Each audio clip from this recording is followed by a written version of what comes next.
selamat pagi anak-anak yang Miss Pini kasihi. Apa kabar semuanya? Semoga sehat selalu dan tetap sukacita. Pada pembelajaran hari ini berjumpa kembali bersama Miss Pini. Nah, pada pertemuan lalu kita sudah mempelajari teks cerita fantasi bagian 1. Hari ini kita akan mempelajari teks cerita fantasi bagian 2. Nah, sebelumnya Miss Pini ingin mengingatkan kembali kepada kalian mengenai fokus karakter kita pada semester ini adalah penguasaan diri. Miss Pini berharap kalian bisa menerapkan penguasaan diri dengan baik di rumah, baik itu tidak bertindak sesuka hati, mengutamakan kebutuhan daripada keinginan, sampai I will yang kelima. Dilakukan dengan baik karena semua itu demi kebaikan kalian sendiri. Nah, cerita fantasi bagian 2 berkaitan dengan struktur dan kaidah bahasa dari cerita fantasi. Apa saja ya strukturnya? Struktur cerita fantasi terdiri dari 3. Yang pertama, itu ada orientasi. Orientasi adalah bagian pengenalan tokoh, watak tokoh, latar maupun peristiwa yang terjadi di dalam cerita.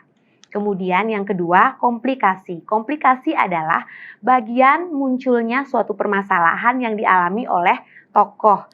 Kemudian bagian ini juga merupakan inti dari cerita fantasi. Kemudian yang ketiga, resolusi. Bagian ini adalah bagian akhir dari cerita fantasi yang menampilkan penyelesaian masalah.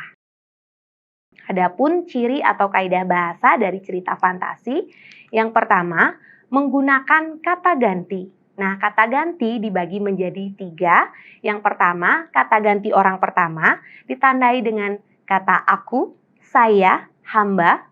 Kemudian kata ganti orang kedua ditandai dengan kata kamu, Anda. Kemudian kata ganti orang ketiga ditandai dengan kata dia, ia, beliau, dan mereka.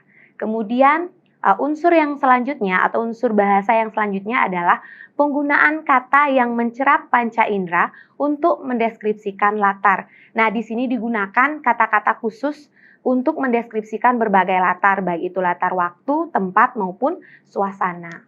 Kemudian yang ketiga, menggunakan pilihan kata dengan makna kias dan makna khusus.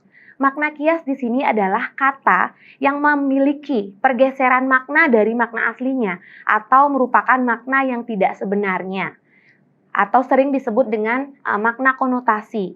Jadi kita misalnya mengatakan bunga, bunga itu tidak hanya artinya tanaman, bukan bunga mawar, tetapi bisa saja bunga itu artinya gadis yang paling cantik. Misalnya ia adalah bunga desa, jadi gadis yang tercantik di desa tersebut. Kemudian makna khusus. Nah, makna khusus di sini adalah makna yang dijabarkan secara lebih spesifik. Contohnya, gadis itu berhidung mancung. Kita garis bawahi kata berhidung mancung. Dengan hidungnya yang menjulang, ia menghirup aroma sekitarnya. Jadi kata mancung dibuat menjadi lebih spesifik lagi menjadi hidung yang menjulang. Seperti itu. Kemudian penggunaan kata sambung penanda urutan waktu. Ada kata setelah, kemudian sebelum, lalu, dan lain sebagainya. Kemudian yang selanjutnya penggunaan kata atau ungkapan keterkejutan. Biasanya menggunakan kata tiba-tiba tanpa diduga. Contohnya, tiba-tiba ia menangis terseduh-seduh. Kemudian unsur yang selanjutnya, penggunaan dialog dan kalimat langsung di dalam cerita fantasi. Biasanya ini berfungsi untuk menyampaikan atau menampilkan ujaran atau percakapan yang diucapkan oleh tokoh di dalam cerita. Nah, sekian penjelasan Miss Pini terkait dengan cerita fantasi bagian 2 berkaitan dengan struktur, kemudian kaidah bahasa yang digunakan di dalamnya. Miss Pini harap kalian dapat memahami dengan baik apa yang telah Miss Pini sampaikan.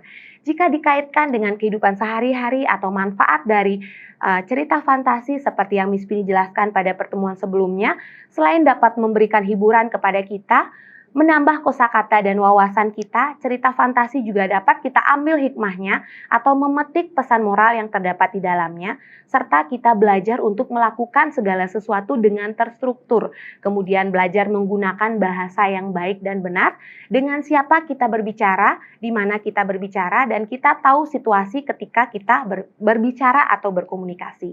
Anak-anak yang baik, anak-anak yang dikasihi Tuhan, Miss Pini yakin dan percaya kalian mampu melakukan tugas dan kewajiban kewajiban kalian dengan baik. Tetap semangat, lakukan yang terbaik. Miss Pini harap kalian menyelesaikan tugas-tugas yang Miss Pini berikan tepat pada waktunya, selesai sesuai dengan yang ditargetkan. Terima kasih, sampai jumpa di video pembelajaran selanjutnya. God bless you.